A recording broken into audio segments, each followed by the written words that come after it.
সুমন আমার ছোট ভাই। কালকে একটা মেল পাঠিয়েছে, আমি ওর সঙ্গে প্রায় 1 ঘন্টা কথা বলেছি। আজকে এটা সোশ্যাল মিডিয়ায় লিখেছে, যিশুর পোস্ট থেকে যেটা যাওয়ার গেছে, মানে প্রোডাকশনের থেকে আমিও এটা লিখে পাঠিয়েছি। আমার একটাই কথা, শুধু অনেকগুলো জিনিস আমি শুনছি বা দেখছি, সেটা হয়তো ও বলেনি, কারণ সুমন কিন্তু কখনোই সিনেমা চুরি, গল্প চুরি দিয়ে কথাই বলেনি। কিন্তু মানুষজন বলতে শুরু করে দিলেন যে আমরা গল্প চুরি করেছি।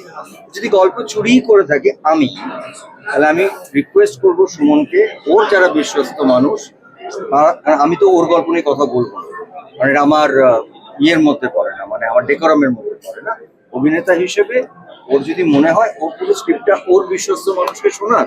আর অভিমান এখন পুরোটা খোলা, মানে এটা মানুষের সামনে এসে গেছে, তারা বিচার করুক যে গল্প বা চরিত্র কি আছে, মিল আছে না আছে। কিন্তু এইটার বাইরে আমি কিছু বলতে চাই না। তবে আমি এটা মনে করি যে এইভাবে চোর চোর বদনাম দেওয়া, এটা বোধহয় আমার 40 বছরের কেরিয়ারের সততাকে প্রশ্ন করা। যদি আমি কোনো অন্যায় করে থাকি, আমি বলতে পারি না অন্যায় করেছি, কিন্তু আমি জানি যে অভিনেতা হিসেবে আমার সঙ্গে এক একজন পরিচালক 30টা 40টা 20টা 15টা করে ছবি করেছেন, এটা হয় না।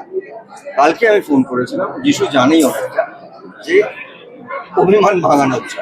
অভিমান আমাদের আছে, ক্রিয়েটিভ মানুষের অভিমান হবে, কিন্তু আমি ভাবিনি যে এটাকে এরম ভাবে পাবে। এবং সারাদিনে দেখলাম যে যে অভিযোগটা সুমন করেনি, সেই অভিযোগটাই লেখালেখি আরম্ভ হয়ে গেল, যেটা মনে হচ্ছে গল্প চুরি করেছি আমি। আমি অভিনেতা একজন, আমি আমার জীবনে মিনিমাম 100টা পুলিশ অফিসারের চরিত্র করেছি, আমি ডাক্তারের চরিত্র করেছি, আমি ইঞ্জিনিয়ারের চরিত্র করেছি, আমি একজন ক্রাইম ক্রিমিনালের চরিত্র করেছি, আমি একজন অভিনেতার চরিত্র করেছি, আমি একজন সিঙ্গারের চরিত্র করেছি। এটা তো অভিনেতাদের স্বাধীনতা, আমার এই স্বাধীনতাটাকে কেন কেড়ে নেওয়া হবে? আর গল্পটা যদি মেলে, তাহলে আমি এটাই বলবো যে সুমনের পারমিশন নিয়ে ওর যাদের বিশ্বাস হলো সেই গল্পটা স্ক্রিপ্টে পড়া হোক, যা ও যাকে বিশ্বাস করে। এবং আমাদের অভিমানটা এখন সামনেই আছে, এখন বলা হোক, বিচার করা হোক তারপরে। আমি একটা কথা বলছি, এটা অ্যাক্টরের আইপিআর এর ওপরে কোনো রাইটস নেই। যদি কোনো লেখকের কোনো আইপিআর থাকে, যেমন ফেলুদা, কাকাবাবু, সেটার একটা রাইটস এর ব্যাপার থাকে। আমি অভিনেতা হিসেবে আমার কোনো রাইটস নেই। আমার একটা চরিত্র বাঁচার অধিকার আমার আছে, যে আমি কোন ছবিটা করবো, এবং আমি সেটা পারিশ্রমিক দিয়ে করেছি। কারোর জন্য হয়তো 10 টাকা বেশি নেই, কারোর জন্য হয়তো 2 টাকা কম নেই, কিন্তু আমাকে এরা পারিশ্রমিক দিয়েছে।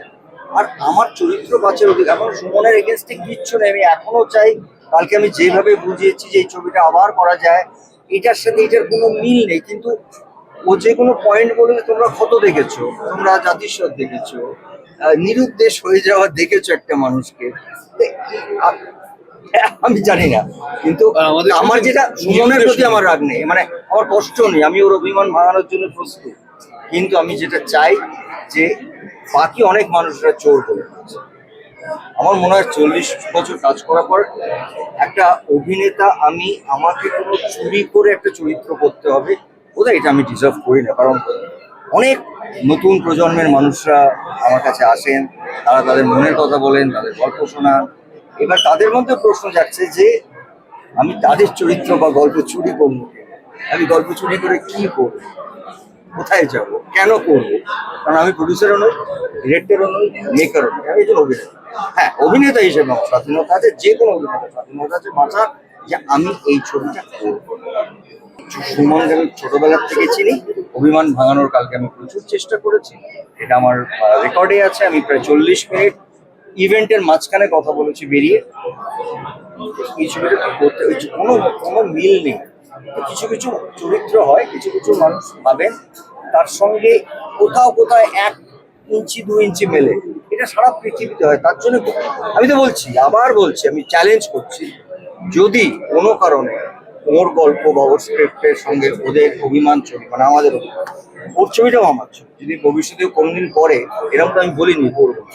যদি গল্প গল্প মেলে, চরিত্রায়ন মেলে, গল্পই যদি আলাদা হয়, যেটা ও নিজেই লিখেছে, তাহলে তো চরিত্রের আলাদা হবে। আর এটা তো সবাই এখন বেরিয়ে বলছে এটা বাবা ছেলের গল্প।